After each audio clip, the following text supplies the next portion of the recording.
Ki Jai. Avtar Meher Baba Ki Jai. So Baba, help us and guide us in this interview, what you would like your pilgrims to know. Meherwan, this interview came about because pilgrims are asking residents, people who never met any Mandali members, they're coming to the NPR as pilgrims, new pilgrims, and they're asking other pilgrims, and they're asking other residents, who are the Mandali? What is the significance of the Mandali? Who were they? What have they got to do with Baba? So the real focus of this interview is your understanding of Mandali members, being the brother of Erich, who was one of the closest Mandali members to Baba. And you also may be a Mandali member, but we don't know whether you are or not. You live here. What's the definition? Living during Baba's time? Or did Baba tell you you're Mandali? We don't even really know what it means, who is, who isn't, why aren't they. People are asking us why Arnavaz is buried here, not there.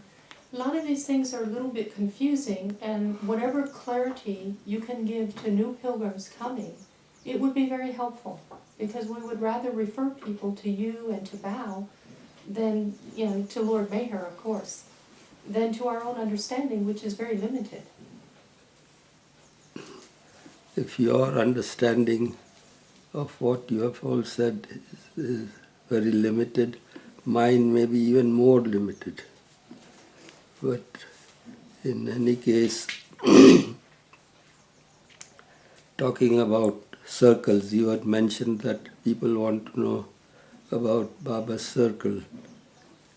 So in the early days, when our family joined Baba in 1938, Erich's duty was to accompany Baba up the hill in the night when he retired, and when in the morning, he would accompany Baba from the hilltop to the Mandali's quarters and then be in attendance with Baba the rest of the day. So one of those times when Erich was taking Baba up the hill in the night, Baba turns around and asks Erich, when I go up and you go back there, what do you all do? What do you all talk about? And Erich said, Baba, they are talking about circles and all those things, and I don't understand anything about all this. He says, yes, fine. Do one thing. You have large ears, hear from one and let go from the other. Pay no importance to all this. Don't worry about circles or anything. Just love and obey me is all I want. And you don't involve yourself in all this. So this was the lesson that Erich got right from the beginning. That the thing is to cease giving importance to the self and focus upon the Lord. And that's what those people who stayed with Baba for most of their lives and spent their lifetime with him, they just were there to love, serve and obey him. Some of them used to indulge in all these talks, but really speaking, everybody's thing was just focus on Baba.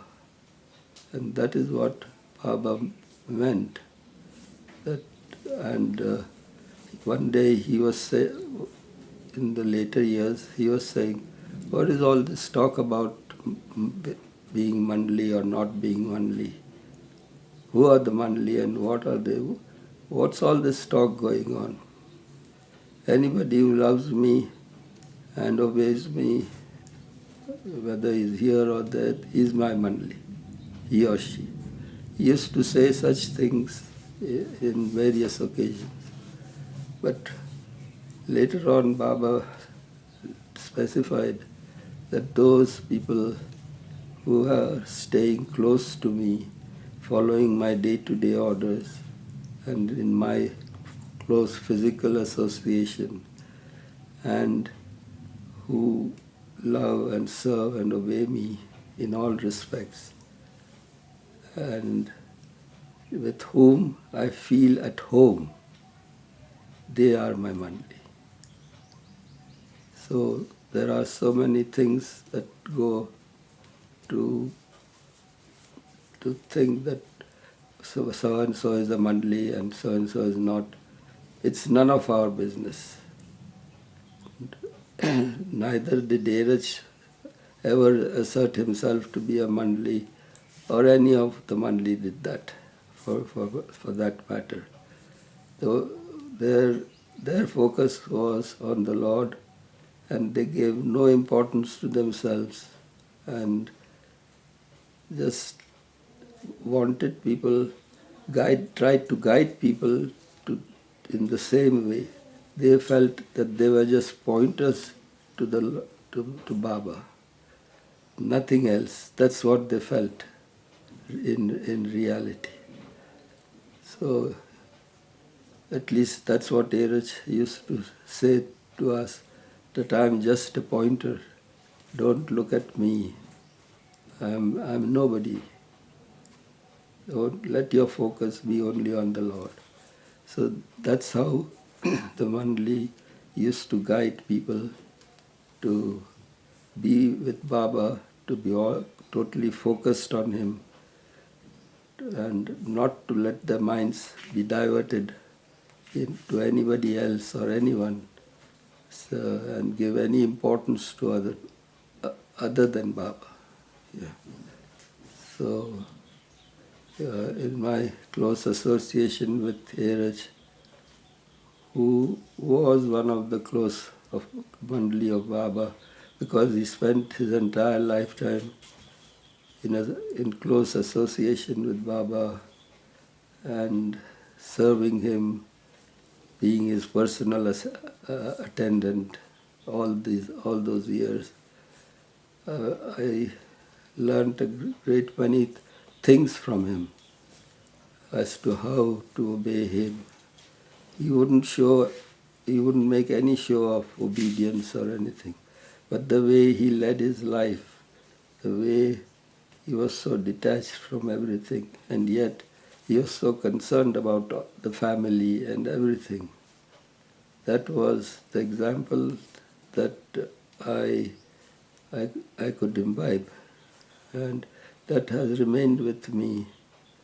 That the focus of the Mandali was with Baba, and they led such lives that they provided a lot of guidance to the new pilgrims who came along.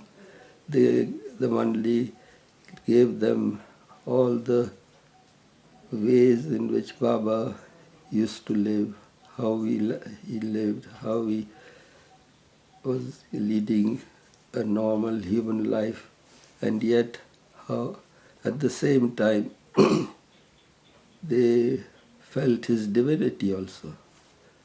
So they had the first-hand experience of Baba being both God and human at the same time.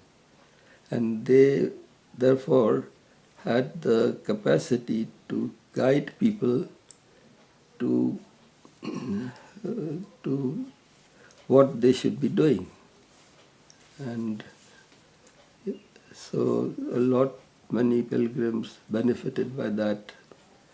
So the way Dheeraj would tell stories about Baba and the way he recounted them, that he could bring Baba's physical presence alive while talking. Same with Mani and Mera and all these close people who were with Baba. They did all this to bring Baba alive to the pilgrims, and which the current generation now unfortunately don't have anymore.